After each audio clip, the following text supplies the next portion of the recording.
Keretakan epistemologi. Okey.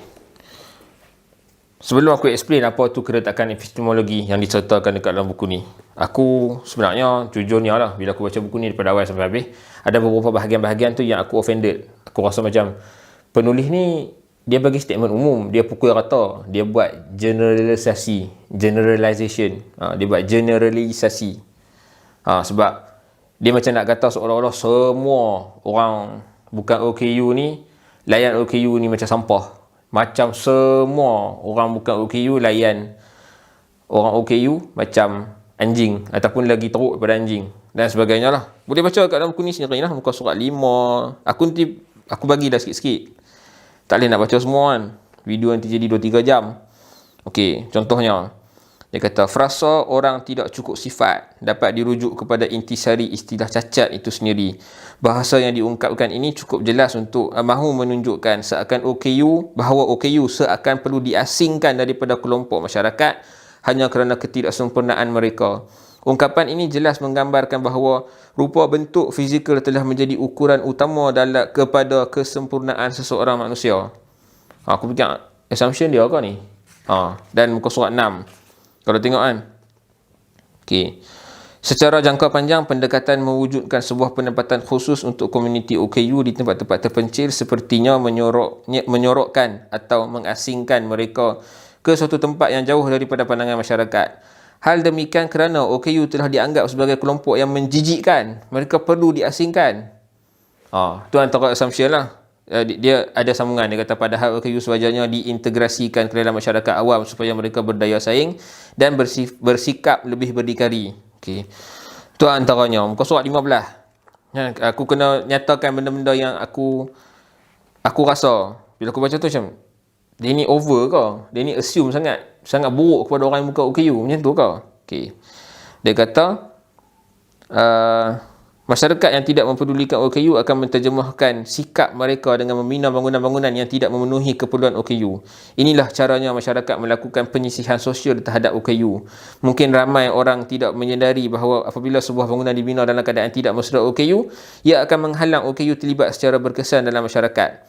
Dalam bahasa yang lebih mudah, masyarakat mahu menzahirkan sikap bahawa OKU perlu dipencilkan daripada kehidupan dan pemandangan awam masyarakat. Itu antaranya. Generasi terdahulu yang menjual barang-barang runcit dari rumah ke rumah, istilahnya hello encik, pernah dihalau dan ada teman yang jarinya tersepit oleh pintu. Masyarakat tidak melayani OKU secara manusiawi. Masyarakat tidak melayani OKU secara manusiawi, tetapi bagaikan binatang liar sahaja. Ini antara perkataan-perkataan dia aku macam, kenapa hang nak cakap macam tu? Kenapa hang? Kenapa statement tu keluar daripada hang? Lepas tu aku macam aku tanya tau bab generalisasi ni sebab aku engage dengan penulis sendiri. Aku tanya straight kat dia. Dan dia tak setujulah bila aku cakap pasal generalisasi tu. Sebab aku bagi satu situasi yang contoh kan. Penulis tak suka bila ataupun tak setuju bila ada sebahagian daripada orang yang bukan OKU menganggap semua orang OKU ni minta sedekah ataupun semua OKU penglihatan ni minta sedekah. Aku pun tak setuju dengan benda tu. Tapi aku tak setuju juga kalau statement-statement yang dikeluarkan oleh penulis ni macam nak kata semua lapisan masyarakat tu anggap OKU ni binatang, anggap OKU ni bawa nasib malang, OKU ni patutnya mati je, tak payah hidup lah atas muka bumi. Tak juga. Tak boleh juga assume macam tu. So, hang tak boleh nak balas satu generalisasi tu dengan satu generalisasi. So, bila aku timbulkan isu ni dekat penulis, kami berlaku perbincangan. Kira macam, sikit lah perbincangan yang pendek. Penulis jelaskan, dia kritik sistem nilai tu sendiri. Dia bukan kritik sebahagian dan sebagainya. Dan dia kata, dia bukan kritik soal isu sebahagian ataupun semua. Dan penulis pun kata kat aku, dia kata, kalau nak guna generalisasi ni, dia akan jadi macam label, nak elak daripada dia kritik dan sebagainya. Which aku tak setuju. Sebenarnya aku tak setuju. Cuma aku tak boleh nak argue balik sebab aku tak baca banyak tentang OKU. Aku baca buku ni je. So mungkin nanti aku akan buat kajian lebih dan aku akan get back kepada penulis. Mungkin ada sesi live dan sebagainya untuk masa-masa yang akan datang. Cuma satu lagi, muka surat 202 kan. Ni pun satu point juga yang aku boleh kembalikan kepada penulis, dan penulis pun react dah kat aku dengan statement aku ni. Kan, contoh dia kata, okey, muka surat 202, dia kata, namun kesedaran sosial ini masih sangat sederhana. Kepedulian komuniti OKU kepada isu-isunya sendiri sangat nipis. Tekanan-tekanan sara hidup pula semakin meruncing. Jadi isu-isu ini tidak dianggap sebagai keutamaan yang perlu diberikan perhatian. Okey. Aku kata, kalau komuniti OKU tak ambil tahu pasal OKU sendiri, disebabkan isu-isu ekonomi, tekanan hidup dan sebagainya, kalau kita ambil dalam konteks sekarang, okay, aku cerita dulu lah. Kalau kita ambil dalam konteks sekarang, tekanan hidup, ekonomi, masalah ekonomi, masalah financial, itu pun dihadapi oleh orang yang bukan OKU. Dan boleh jadi disebabkan tekanan-tekanan hidup ni, kami tak boleh nak ambil tahu, ataupun orang yang bukan OKU tak boleh nak ambil tahu tentang orang OKU. Mungkin. Mungkin disebabkan tu. Sebab sibuk dengan hal dalam rumah pun. Duit tiap bulan pun tak cukup. Kerja kena buang dan sebagainya. Tak boleh nak ambil tahu pasal OKU. Aku cakap benda tu. Aku tanya soalan tu kepada penulis. Dan penulis kata, kena tengok konteks. Tulisan ni dia kata 2015. Tapi aku mungkin boleh jawab balik. Tapi aku tak jawab kat dia dalam WhatsApp. Nanti kita akan bersembang kot nanti, insyaAllah.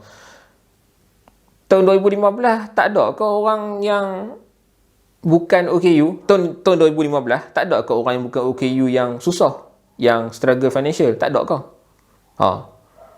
So macam aku nampak bias kat situ. Jujurnya lah aku nampak bias kat situ. Tapi fahamlah kenapa benda-benda tu dikeluarkan. Kenapa saudara Rosli bercakap tentang komuniti OKU, dan dia juga adalah salah seorang daripada komuniti OKU. So dia nak bela nasib komuniti OKU. Dan aku bercakap sebagai seorang yang bukan ataupun belum OKU. Aku cakap daripada sudut pandang aku sebagai pembaca awam dan orang yang bukan OKU. So yang tu cara aku react.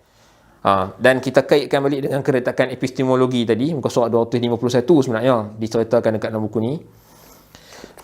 Dia kata, okey, dalam konteks ontologi, kekurangupayaan sering disifatkan sebagai objektif. Sementara ketidakupayaan difahami secara subjektif.